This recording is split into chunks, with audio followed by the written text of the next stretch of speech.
그날 수천억 원의 회사가 단 하루 만에 무너졌습니다. 회사의 숫자는 아주 멀쩡했어요. 성장률, 수익률 모두 훌륭했죠. 그런데 경영진이 문제였어요. 고의적인 분식, 허위 보고, 내부 거래. 투자자들은 모든 걸 잃고 나서야 깨달았죠. 아, 숫자만 보면 안 되는 거였구나. 버핏은 말합니다. 나는 정직하고 유능한 경영진과만 함께 한다. 이 단순한 기준 하나가 수십 년간의 성공을 지탱해 왔어요. 혹시 여러분도 회사의 이름만 보고 투자하고 계신가요? 겉만 번지르르한 사람이나 조직에 인생을 맡긴 적 없으신가요? 하루에 딱 1%. 당신은 오늘도 성장합니다. 안녕하세요. 슬림로그입니다. 오늘은 바로 버핏과 함께 우리가 속지 않고 투자하는 법 깊숙이 살펴보겠습니다. 나는 아주 어릴 적부터 이 세상은 두 종류의 사람으로 나뉜다는 사실을 본능적으로 감지하고 있었다. 숫자를 볼 줄 아는 사람과 숫자에 속는 사람. 나는 전자가 되기로 결심했다. 아직 유치원도 들어가지 않았을 때 나는 동네 잡화점에 장부를 넘기며 이득과 손해라는 단어를 처음 배웠고, 초등학교 들어가기 전부터 신문에 나오는 주가 차트를 스크랩하며 아버지와 토론을 벌이곤 했다. 사람들은 장난감에 몰두할 때 나는 복리의 마법에 취했었고, 친구들이 야구 선수 이름을 외울 때 나는 존 템플턴과 벤저민 그레이엄의 투자 철학을 통째로 암기했다. 그런 나는 11살이라는 나이에 이미 첫 주식을 샀고, 13살에 세금 신고를 하며 세상과 진짜 돈의 언어로 대화하기 시작했다. 하지만 그때까진 몰랐다. 숫자보다 더 무서운 것이 있다는 사실을. 숫자는 조작될 수 있다는 사실을. 숫자 너머의 인간이 무엇을 숨기고 있는지를. 꿰뚫는 눈이 더 필요하다는 진실을 말이다. 나는 아버지의 사무실에서 그것을 배웠다. 작은 증권사였지만 아버지는 늘 거인의 언어로 말했다. 워런, 고객의 돈은 너의 돈보다 더 무겁단다. 그 돈을 움직이려면 반드시 진실이 필요하단다. 그 말은 내 귓가에서 벼락처럼 내리쳤다. 그는 언제나 고객에게 불편한 진실도 말했다. 불확실성도 설명했다. 손실 가능성도 숨기지 않았다. 어쩔 땐 고객을 잃었지만 결국 그들은 다시 돌아왔다. 신뢰는 수익보다 더 강하다는 걸 내 눈으로 직접 목격하며 나는 배웠다. 내가 어렸을 때 아버지를 도우며 가졌던 작은 책상 위에 수천 번의 전화통화, 땀에 젖은 서류, 비 오는 날에도 멈추지 않았던 펜. 그 모든 것이 나에게 신뢰는 반복해서 온다. 정직은 손실을 견디게 하고 신뢰는 손실을 이기게 만든다. 는 법칙을 각인시켰고, 그것은 단순한 가정교육이 아니었다. 그것은 내가 앞으로 만날 수많은 CEO와 경영진을 꿰뚫어 볼 수 있는 내면의 자산이 되었고, 그 기준은 내가 주식을 사고 팔 때마다 가장 먼저 꺼내드는 잣대가 되었다. 나는 단 한 번도 잊지 않았다. 정직하지 못한 사람은 아무리 똑똑해도 결국 회사를 망가뜨리고 투자자를 파산시키고 시장의 신뢰를 배신한다. 그리고 그 손실은 주가 하락보다 훨씬 깊고 치명적이라는 것을 나는 아버지의 눈빛과 그 말투에서 단 한 단어의 거짓 없이 배웠다. 나는 그렇게 철이 들었다. 나는 그렇게 숫자보다 사람을 먼저 보는 법을 배웠다. 나는 평생 수많은 기업을 들여다보았다. 매일같이 실적 보고서, 현금 흐름표, ROE 등 모든 숫자가 나를 유혹했고, 그 숫자들은 그럴듯했다. 매출은 성장하고 있었고 이익은 늘고 있었으며 차트는 아름다운 곡선을 그리고 있었다. 하지만 나는 알았다. 그 모든 숫자 뒤에는 인간이 있다는 것을 말이다. 그리고 그 인간이 정직하지 않다면 그 모든 숫자는 조작될 수 있다는 것을 나는 뼛속 깊이 체득하고 있었다. 정직은 모든 분석의 출발점이라는 것을 말이다. 수많은 사람들이 경영진의 지능을 칭송한다. 저 사람은 IQ가 높다. 하버드 출신이다. 전략적 통찰이 있다. 언론을 다루는 기술이 탁월하다. 나도 안다. 그런 능력이 유혹적이라는 것을 말이다. 하지만 나는 정직함이 결여된 지능은 재앙이라는 것을 안다. 정직하지 못한 에너지는 폭발물이 된다는 것을, 내가 가장 먼저 보는 것은 그 사람의 눈빛이다. 진실을 말할 때의 떨림이 있는가? 실수를 인정할 수 있는 용기가 있는가? 단기 실적에 대한 유혹 앞에서 고개를 들 수 있는가? 정직한 경영진은 반드시 실수를 인정한다. 우리는 이번 분기에 실수를 했습니다. 이 전략은 실패한 것 같아요. 그런 말을 두려워하지 않는다. 그들은 숨기지 않는다.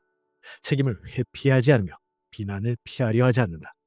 그리고 그들은 그것을 공개한다. 투명하게, 가감없이 주주에게 말한다. 이것이 우리의 현 상황이고 이것이 우리가 바꾸고자 하는 계획입니다. 나는 그런 태도에서 진짜 신뢰를 본다. 그리고 그 신뢰는 단기적인 주가보다 훨씬 더 큰 자산이다. 이익은 부풀릴 수 있다. 비용은 이연시킬 수 있다. 손실은 숨길 수 있다. 대중이 모르게 할 수 있다. 그러나 나는 안다. 나는 그런 회사에 절대 투자하지 않는다. 왜냐하면 시장은 언젠가는 반드시 진실을 찾아내고 그 순간 폭락은 시작되며 신뢰는 돌이킬 수 없는 상처를 입기 때문이다. 나의 투자 철학은 단 하나다. 나는 정직하고 유능한 사람과만 동행한다. 정직이 없는 유능함은 사기꾼을 만들고 정직이 있는 평범함은 거인을 만든다. 나는 확신한다. 정직은 절대 배신하지 않는다. 나의 성공은 숫자 때문이 아니다. 사람을 보는 눈 때문이다. 그 눈은 오직 한 가지 질문에서 출발한다. 이 사람은 정직한가? 이 질문에 예라고 말할 수 없다면 나는 단 1달러도 투자하지 않는다. 절대 단 한 번도 예외는 없다. 나는 평생 수많은 경영진을 만났다. 이사회 테이블에서, 실적 발표 자리에서, 골프장 옆에서, 비공개 미팅룸에서. 그들은 모두 자기 회사를 자랑했고 자신들이 얼마나 천재적인 전략가인지를 떠벌렸다. 그런데 나는 단 5분이면 알 수 있다. 이 사람이 진짜 유능한 경영자인지 아니면 수다 떠는 거짓 전략가인지.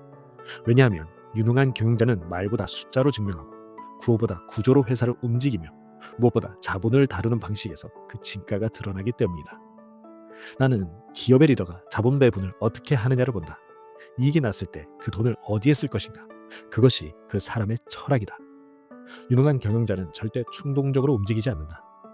단기 유행에 따라 무작정 신사업에 투자하지 않는다. 시장의 환호성에 취하지 않는다. 그들은 마치 장인처럼 한 번 더 계산하고 한 번 더 검증하고 필요하면 아무것도 하지 않는다. 기다릴 줄 아는 자가 진짜 리더다. 그런 사람만이 위기를 기회로 만들 수 있다. 그리고 나는 그들의 보상 구조를 본다. 보상은 입에 발린 말보다 정직하다. 진짜 유능한 경영자는 자신의 수익이 회사의 성과와 일치하길 원한다. 회사가 잘 되면 본인도 잘 되고 회사가 어려우면 본인도 그 고통을 나눈다. 그런 리더만이 주주의 이익과 같은 배를 타는 사람이다. 반면 유능하지 못한 경영자는 보상은 미리 챙기고 책임은 나중으로 미룬다. 나는 그런 경영진을 보면 즉시 발을 뺀다. 그것이 아무리 전도유망한 산업이라 하더라도 단 1센트도 넣지 않는다. 그들은 외부의 유혹보다 내부의 기준에 충실하다. 우리는 이익을 내는 것보다 원칙을 지키는 것을 더 중요하게 여긴다는 태도, 지금의 수익보다 10년 후를 위한 투자에 더 집중하겠다는 용기, 그리고 내 연봉은 회사의 ROE가 기준이다 라고 선언하는 자기 절제. 이것이 바로 내가 인정하는 유능한 경영진의 조건이다. 내가 사랑한 기업들, 코카콜라, 질레트, 웰스파고, 그 모든 기업들의 공통점은 바로 이러한 리더십이었다. 사람들은 종종 착각한다. 기술이 회사를 성장시킨다고, 시장이 회사를 키운다고. 아니다. 사람이다. 그리고 그 사람의 사고방식이다. 유능한 사람은 회사의 사이즈보다 지속 가능성을 중시하고, 유능한 사람은 모든 투자 전에 자본의 비용을 계산하며, 유능한 사람은 매 분기 실적 발표보다 매 10년 생존 전략에 집중한다. 그것이 내가 인정하는 리더다. 나는 말한다. 유능한 경영자는 절대 티내지 않는다. 그들은 항상 평온하고 숫자로 말하며 위기 속에서도 침착하다. 그리고 결정적으로 그들의 성공은 운이 아니라 원칙에서 나온다. 그래서 나는 항상 묻는다. 이 사람은 자본을 어떻게 쓰지? 이 질문에 답하지 못한다면 그는 아직 유능하지 않은 것이다. 나는 그런 사람과 단 1분도 함께하지 않는다. 나는 실패를 기억한다. 그리고 나는 그 실패를 숨기지 않는다. 왜냐하면 그 실패가 나를 만든 진짜 선생이었기 때문이다. 어느 날 나는 한 기업을 만났다. 숫자는 아름다웠고 매출은 꾸준히 상승했고 이익률은 동종업계 최고였으며 미디어에서는 미래의 블루칩이라며 떠들썩했다. 나는 망설였다. 그리고 다시 한번 회사를 들여다봤고 그래도 경영진의 화려한 이력과 매끄러운 화법에 끌렸다. 결국 나는 투자했다. 많은 금액을, 많은 기대를 담아서 말이다. 처음엔 괜찮았다. 주가가 상승하고 사람들은 나에게 박수를 보냈다. 역시 워렌 버핏이네. 는 찬사도 들려왔다. 하지만 나는 어느 순간 불안해졌다. 회계 보고서에서 보이지 않는 일관성이 무너지고 있었고 자금 흐름표에서 설명되지 않는 이상한 항목들이 늘어나고 있었으며 무엇보다 그들의 말이 현실을 따라가지 못하고 있었다. 나는 직접 전화를 걸어 확인했고 답변은 늘 둘러대기 일쑤였다. 사소한 말 실수 속에서 그들의 본심이 스쳐가는 것을 보았다. 그리고 어느 날 그것은 터져버렸다. 회사는 분식 회계를 통해 수년간의 실적을 조작했고 실제 매출은 발표된 수치의 절반에도 미치지 못했으며 핵심 자산은 사실상 존재하지 않았다는 사실이 드러났다. 시장은 폭발해버렸다. 주가는 반토막이 났고 수많은 투자자들이 절망했고 나 또한 엄청난 손실을 입었다. 나는 몇 주 동안 그 회사의 보고서를 반복해서 들여다봤고 어디서 그 단서를 내가 놓쳤는지 스스로 채찍질했다. 그리고 나는 결론지었다. 나는 숫자를 잘 봤지만 사람을 잘 못 봤던 것이다. 나는 사업 모델을 분석했지만 경영진의 윤리를 간과했던 것이다. 나는 그들의 입을 믿었으나 그들의 행동은 무시했다. 그 대가는 아주 컸다. 하지만 그 실패가 내 기준을 더욱 단단하게 만들었다. 나는 다시는 숫자만 보고 투자하지 않겠다고 결심했다. 다시는 말에 속지 않겠다고 다짐했다. 경영진의 눈빛에서, 그들의 행동에서, 그들의 과거에서 정직함을 찾지 못한다면 나는 단 1센트도 투자하지 않는다. 나는 실패를 두려워하지 않는다. 실패는 나를 공격하지 않았다. 내가 나를 속인 것이다. 나는 그 순간 정직은 선택이 아니라 필수라는 걸 뼈저리게 배웠다. 그리고 그 교훈은 지금도 나의 투자 원칙을 지배한다. 나는 다시 말한다. 정직하지 않은 경영진과는 절대 함께하지 않는다. 나는 기억한다. 가장 성공적인 투자 뒤에는 언제나 정직하고 유능한 경영진이 있었다. 그들은 숫자보다 사람을 먼저 생각했고 주주보다 회사를 먼저 챙겼으며 결국 그 모든 것이 주주를 위해 돌아오게 만든 사람들이었다. 나는 그들과 함께한 시간을 단 한순간도 후회한 적이 없다. 왜냐하면 그들은 내게 기대한 것 이상으로 회사를 키워냈고 나를 포함한 모든 투자자에게 보이지 않는 신뢰의 배당을 안겨주었기 때문이다. 나는 코카콜라를 예로 든다. 수많은 투자자가 이 회사는 포화된 상태 아니에요? 라고 말할 때 나는 경영진의 눈빛을 보았다. 그들은 아직 끝나지 않았다고 말했고 실제로 그들은 미국 밖 수십 개국에 진출하며 매출을 다각화했고 가격 전략과 유통 혁신을 통해 시장 점유율을 끌어올렸다.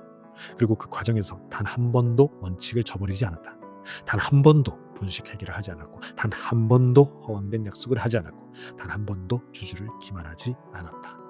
그리고 나는 질레트를 생각한다. 면도기라는 단순한 제품을 전 세계 남성들의 생활 필수품으로 바꿔놓은 그 리더들. 그들은 단순한 판매보다 브랜드 철학을 강조했고 소비자 만족을 최우선으로 두었다. 그들은 R&D 투자, 브랜드 이미지 관리, 장기 계약 전략 모두가 눈앞의 이익보다 10년 후의 시장 지배력을 노린 한 수였고 그것은 반드시 돌아왔다. 나는 수익으로 확인했다. 배당으로 확인했고 장기 주가 그래프로 확인했다. 그 곡선은 결코 우연이 아니었다. 그들은 말한다. 정직은 단기 전략이 아니라 생존 전략이다. 나는 그것이 진실임을 체감한다.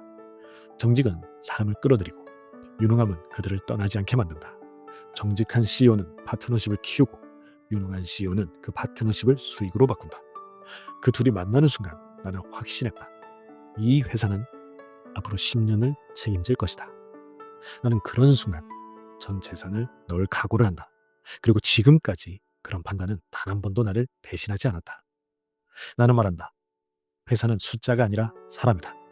그리고 그 사람의 정직함과 유능함이 모일 때 그 회사는 단순한 기업을 넘어 가치의 제국이 된다. 나는 그런 회사를 찾아다녔고 그런 경영진과 함께하며 그런 회사에 투자했다. 그런 결과가 내 인생을 만들었다. 그리고 나는 그 성공을 단 한 문장으로 요약한다. 나는 사람을 믿었고 그 사람들은 나의 믿음을 배신하지 않았다. 이것이 나의 진짜 성공 공식이다. 이것이 내가 지금도 회사를 볼 때 가장 먼저 확인하는 단 하나의 질문이다. 이 사람은 정직한가? 이 사람은 유능한가? 이 두 가지 모두 예라고 말할 수 있다면 그 회사는 당신의 인생을 바꿀 것이다. 여러분, 버핏은요, 단 한 번도 숫자에 먼저 속지 않았어요. 그는 이렇게 말해요. 나는 정직하고 유능한 사람과만 일한다. 이 말이 얼마나 무서운 말인지 아세요? 그는 수십조를 굴리는 투자자예요. 수익률이 아니라 사람을 먼저 본다고요. 숫자보다 사람, 재무제표보다 눈빛, 그게 버핏의 방식이에요. 여러분, 사람을 봐야 합니다. 여러분이 투자하는 회사, 함께 일하는 조직, 그리고 리더, 전부 숫자만 번지르르 한 건 아니죠. 실적이 좋고 성장률이 높다고 믿어도 된다고 절대 착각하면 안 돼요. 버핏도 그랬어요. 한 번은 숫자에 속았고 그 회사는 거짓이었고 주가는 무너졌고 돈도 잃고 신뢰도 잃었어요. 그 이후 그는 선언했죠. 나는 다시는 사람을 놓치지 않겠다. 그리고 실제로 그 이후로 코카콜라, 질레트, 웰스파고 같은 회사에 투자했어요. 공통점이 뭔지 아세요? 정직하고 유능한 경영진. 그들은 실수를 인정했고 이익을 나눴고 자기 연봉도 실적에 맞췄어요. 그게 바로 진짜예요. 그게 본질이에요. 여러분, 이걸 절대 놓치면 안 됩니다. 돈을 잃는 게 아니라 여러분의 인생을 잃을 수 있어요. 우리는 숫자를 너무 쉽게 믿어요. 연봉, 수익률, 매출, 사용자 수. 하지만 그 숫자를 누가 만들었는지를 보세요. 그 사람이 정직하지 않다면 전부 무너집니다. 그 사람이 유능하지 않다면 속도는 있지만 방향이 틀리게 돼요. 그래서 우리는 정직과 유능함, 이 두 가지 기준을 꼭 가슴에 새겨야 해요. 정직하지 않으면 아무리 똑똑해도 무너지고 유능하지 않으면 아무리 착해도 무너져요. 이 두 가지가 함께 있을 때만 우리의 인생이 바뀝니다. 버핏이 그렇게 해서 세계 최고가 된 거예요. 사람을 보고 사람을 믿고 사람을 판단했기 때문이에요. 여러분, 이제 무조건 결심하세요. 오늘부터 여러분도 사람을 보시고 그 사람의 눈빛, 과거, 말투, 행동, 그리고 스스로에게 물어보세요. 이 CEO는 정직한가? 유능한가? 이 두 질문에 예라고 말할 수 없다면 과감히 돌아서셔야 돼요. 미련 없이 떠나셔야 돼요. 여러분의 시간과 돈은, 그리고 에너지는 그보다 훨씬 더 값집니다. 정직하고 유능한 사람과만 함께하는 것, 그것만으로도 여러분의 인생을 바꾸는 시작이 될 수 있습니다. 감사합니다. 지금까지 슬림로그였습니다.